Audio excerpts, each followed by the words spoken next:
ओम श्री परमात्मने नमः। ओम श्री परमात्मने नमः। ओम श्री परमात्मने नमः। ओम श्री परमात्मने नमः।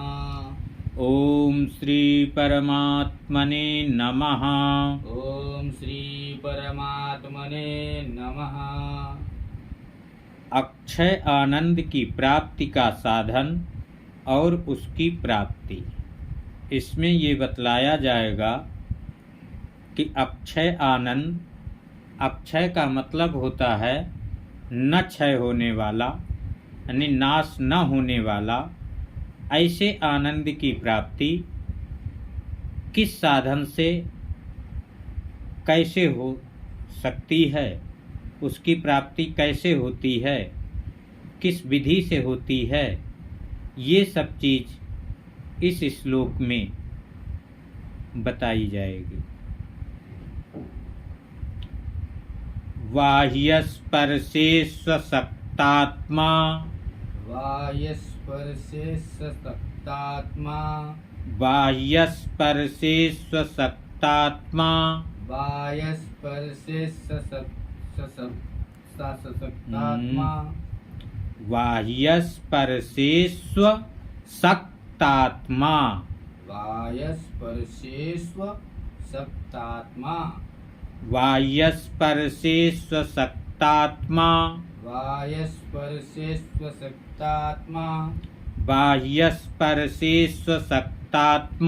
बाह्यस्पर्शे सशक्तात्मा, बाह्यस्पर्शे स्वशक्तात्मा, बाह्यस्पर्शे स्वसशक्तात्मा, बाह्यस्पर्शे स्वशक्तात्मा, बाह्यस्पर्शे स्वशक्तात्मा, बाह्यस्पर्शे स्वशक्तात्मा, बाह्यस्पर्शे स्वशक्तात्मा, विन्दत्यात्मनि यत् सुखम्, विन्दत्यात्मनि यत् सुखम्, सुखम्, सुखम्, विन्दत्यात्मनि यत् सुखम्, विन्दत्यात्मनि यत् सुखम्, विन्दत्यात्मनि विन्दत्यात्मनि यत् सुखम्, यत् सुखम्, विन्दत्यात्मनि यत् सुखम्, विन्दत्यात्मनि यत् सुखम्,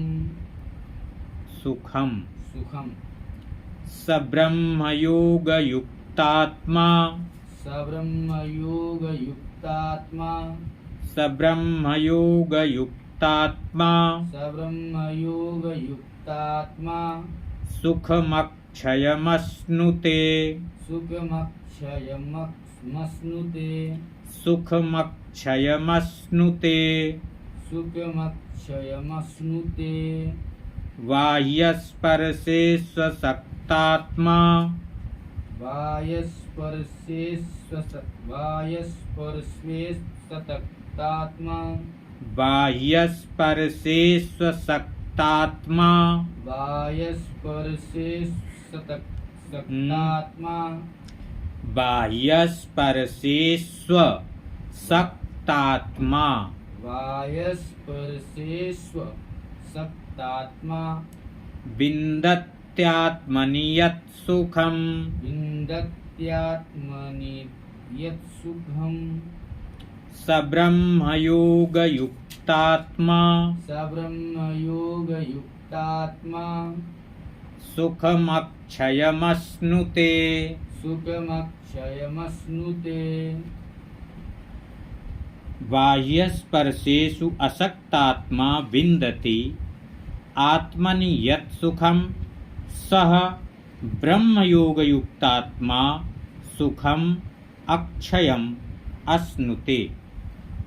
बाह्यस्पर्शेषु, बाह्यस्पर्शेषु बाह्यस्पर्शेषु मतलब इसका ये हुआ कि बाहर के विषयों में, बाहर के विषयों में, बाहर के विषय कौन होते हैं? जितनी ये संसार में बाहर दिखाई दे रहा है, ये सब बाहर के विषय हैं। बाह्यस्पर्शेषु मतलब बाहर के विषयों में। असक्तात्मा आसक्ति रहित अंतःकरण वाला। असक्तात्मा माने असक्त आत्मा, न सक्त इति असक्त। कहने का मतलब ये हुआ कि बाहर के विषयों में आसक्ति रहित, यानी जितने भी बाहर के विषय हैं इनमें सब में आसक्ति रहित हो। जैसे गाना बाहर का विषय है, कान से सुनते हैं लेकिन विषय कहाँ का है? बाहर का। गंध बाहर की है, भले नाक से लेते हैं लेकिन है कहाँ की? बाहर की। देखते किसको हैं? बाहर का। आँख से भले देखते हैं लेकिन कहाँ देखते हैं? बाहर देखते हैं। सुनते कहाँ का हैं? बाहर का। स्वाद कहाँ का लेते हैं? बाहर का। जलेबी, रसगुल्ला इत्यादि जो भी है तो बाहर का ही स्वाद लेते हैं। तो इन सब में असक्त आत्मा, इसमें इन सब चीजों में आत्मा बिल्कुल आत्मा की आसक्ति न रहे। बाहर के विषयों में, बाहर के विषयों से आसक्ति रहित होना है। आत्मनि, आत्मनि माने आत्मा में। यत जो, सुखम माने सुख क्या है? आनंद। आनंद ही सुख है। तत् उसको विन्दति प्राप्त होता है। यानी जब व्यक्ति बाहर के विषयों में तो आसक्ति रहित हो जाता है और अंतःकरण वाला साधक और अपने अंदर ही सब सुख का अनुभव करने लगता है, सब कुछ देखने लगता है, सुनने लगता है, अंदर ही बोलने लगता है, तब आत्मनि, आत्मा में, अपने में यत जो सुखम आनंद है, तत् उसको, उस आनंद को, आत्मा में जो आनंद है उसको वे प्राप्त हो जाता है। बात समझ में आई? कहने का मतलब जब तक हमको बाहर के विषयों में सुख दिखाई देगा तब तक हमको अंदर के सुख की प्राप्ति नहीं होगी। और बाहर का ये सुख नहीं है, ये क्षणिक सुख मालूम पड़ता है। जैसे आप जब तक रसगुल्ला खा रहे हैं, अब जीभ से उसका स्पर्श हो रहा है, जितनी क्षण तक जीभ से स्पर्श होता है उतनी ही देर मात्र आपको अच्छा अनुभव लगता है। क्या उस जैसे आपने रसगुल्ला खा लिया, अब उसके बाद में और या खाने से पहले क्या आपको कुछ भी सुख का अनुभव लगता है? अरे खा लिए, पानी पी लिए, अब बात खत्म हो गई। ये रसगुल्ला का केवल उदाहरण दिए। ठीक इसी प्रकार से गाना है, आप जब तक सुनते हैं आपको अच्छा लगता है, कुछ दृश्य भी यदि देखते हैं, जब तक देखते हैं तभी तक अच्छा लगता है, उसके ना पहले कुछ आनंद ना उसके बाद में आनंद। इसलिए वे क्षणिक है, नाशवान। जब आप इन सब के बाहर के विषयों से अनासक्त हो जाते हैं आसक्ति से रहित हो जाते हैं और अपने अंदर ही उन परब्रह्म परमात्मा का दर्शन करने लगते हैं, देखते हैं, अंदर ही अंदर उनके नाम का उच्चारण करते हैं। वे जैसी लीलाएं किए हैं उस लीला का दृश्य अंदर ही अंदर देखते हैं, टीवी पर नहीं, अंदर वाली टीवी में अंदर देखते हैं। तब आपको समझिए कि उस समय आप फिर उस आनंद को प्राप्त हो जाते हैं। विन्दति माने प्राप्त होता है। फिर जब प्राप्त होता है तब क्या होता है उसके बाद में?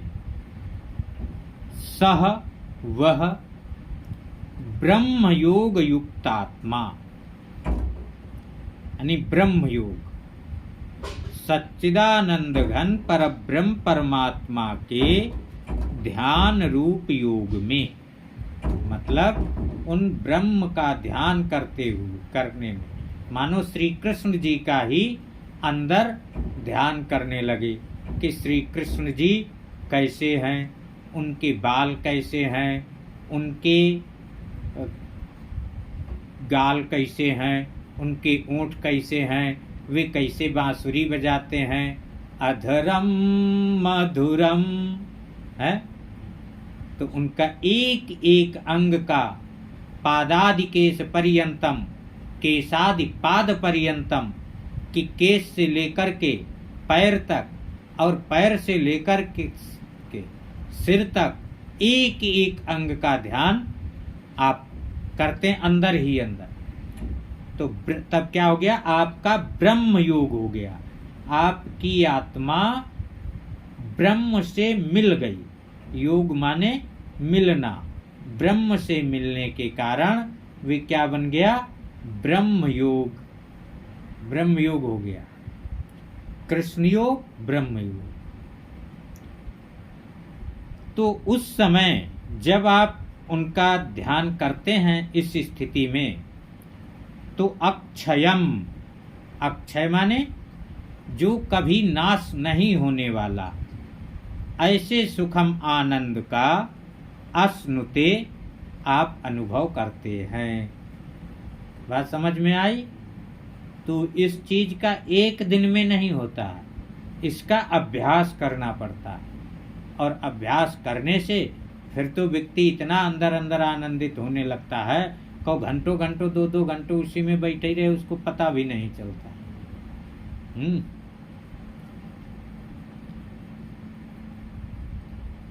अब आगे के श्लोक में जो विषय भोग हैं उनकी निंदा का वर्णन करेंगे।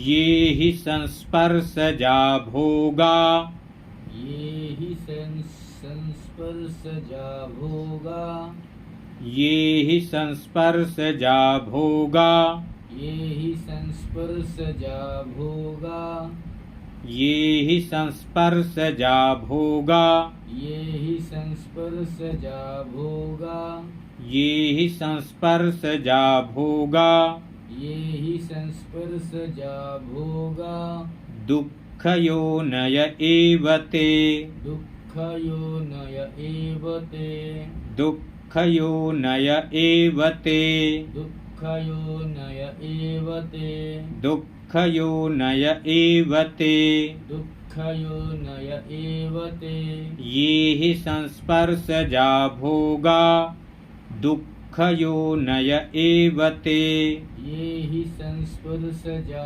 भोगा, दुःखयोनय एव ते, आद्यन्तवन्तः कौन्तेय, आदन्तवन्त कौन्तेय, आद्यन्तवन्तः कौन्तेय, आद्यन्तवन्तः कौन्तेय, आद्यन्तवन्तः कौन्तेय, आद्यन्तवन्तः कौन्तेय, न तेषु रमते बुधः न तेषु रमते बुधः न तेषु रमते बुधः न तेषु रमते बुधः बुधः बुधः न तेषु रमते बुधः न तेषु रमते बुधः बुधः बुधः ये हि संस्पर्शजाः भोगाः दुःखयोनयः एव ते आद्यन्तवन्तः कौन्तेय न तेषु रमते बुधः। ये माने जो, ये इंद्रिय तथा विषयों के संयोग से संस्पर्शजा माने उत्पन्न होने वाले, भोगा माने सब भोग, जैसे इंद्रियों के स्पर्श से भोगे जाने वाले। अब इंद्रिय जैसे जीव है, तो जीव से किसका संयोग हुआ? मीठा, खट्टा, कड़वा, तीखा संयोग होता है, तो इससे जो आपको सुख मिलता है, ये इंद्रिय से स्पर्श होने से सुख का प्राप्ति हुई। लेकिन ठीक इसी प्रकार से गंध का ले लीजिए, गंध का आप फूल की सुगंध लेते हैं या इत्र की सुगंध लेते हैं या किसी चीज की भी गंध लेते हैं, तो ये नाक के संयोग से होती है। कान से आप अच्छा बुरा सुनने का, ये सब कान के संयोग से होता है। देखने का आँख के संयोग से होता है। सुख अथवा दुख, सुनकर के भी सुख और दुख की दोनों की प्राप्ति होती है। यदि अच्छा शब्द है, सुख की प्राप्ति होती है। कोई बुरा शब्द है तो दुख की प्राप्ति होती है। लेकिन ये जितने भी इंद्रियों के संयोग से, इंद्रियों के स्पर्श से जितने भी सुख हैं, विषय संस्पर्शजा भोगा, सब ये सब क्या भोग हैं। लेकिन ते यानी विषयी पुरुषों को, ते माने वे यद्यपि विषयी पुरुषों को सुख रूप भासते हैं। जैसे सांसारिक विषय, सांसारिक पुरुष अधिकतर विषयी ही होते हैं अधिकतर। तो विषयी होने के कारण ये सब उनको अच्छा लगता है। जैसे खाने के लिए मीठा मिला तो अच्छा लगा,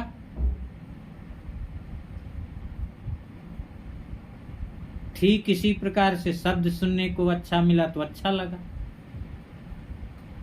तो ये क्या है कि संसारी पुरुष जो विषयी हैं, उनको ये सब सुख रूप ही भासते हैं। अच्छा मतलब मालूम पड़ता है। लेकिन ही माने निसंदेह दुख योनयः, ये सब दुख का ही मूल कारण है। ये सब दुख का ही मूल कारण है। एव माने ही, दुख के ही हेतु हैं और साथ साथ में आद्यंतवन्तः, आदि और अंतवत हैं। कि जैसे रसगुल्ला खाया तो वे तो न पहले था न बाद में, न पहले था न बाद में, तो उसका आदि भी है और अंत भी है। तो ये आदि और अंतवत है। कोई भी इंद्रिय के स्पर्श से उत्पन्न सुख या दुख बराबर नहीं रहता, हमेशा नहीं रहता। ये सब आदि अंतवत हैं। इसलिए कौन्तेय, कौन्ते माने हे कुंती पुत्र अर्जुन, बुधः जो विद्वान है, तेषु माने उनमें, उन विषयों में, यानी जो विद्वान हैं तो विद्वानों को रसगुल्ला से या नमकीन से या मीठे से या खट्टे से, इनमें विद्वान लोग नहीं रमते। मतलब अपनी आत्मा को, अपने मन को इसमें नहीं फंसाते। वे यदि भोजन प्रसाद पाते हैं तो केवल क्षुधा मिटाने के लिए। तो न तेषु रमते बुधः, विद्वान लोग उनमें नहीं रमते। रमते माने समझ रहे हैं कि नहीं? हाँ, फंसते नहीं। हाँ, उसमें नहीं फंसते। समझ गए? तो इस प्रकार से जय श्री कृष्ण। जय श्री कृष्ण। जय श्री राम। जय श्री राम। वीडियो को लाइक शेयर सब्सक्राइब करें।